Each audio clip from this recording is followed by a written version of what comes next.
Hello guys, you might be wondering where is the bottom for recent fall of gold. Let's have a look what's possible. So first of all, we are now at the quite significant level.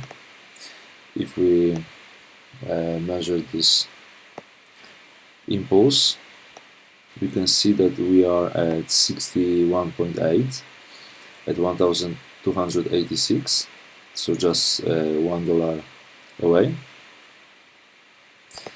Another level will be at this very similar point, not the same point, but very nearby, and it's 161.8, which makes this level even stronger.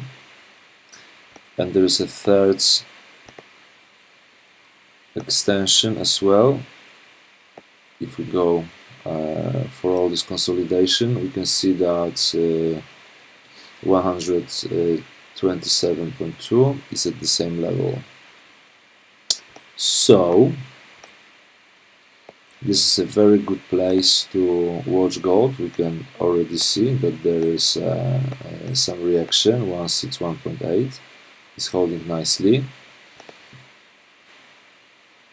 So there was a pullback of 20 pips, now another 20 pips.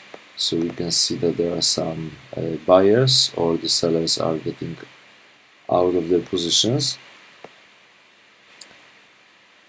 This is our zone of purchase. So if you are short, you might want to start taking your profits. If you are looking for going long, this is the level between 85.61, so like $1, 10 pips zone of buying. Just search for some nice candles. We have a hammer already. You can check on other time frames as well, see how it behaves, and then make the decision. But very strong level for a pullback on gold. All the best with your trading, guys. Take care.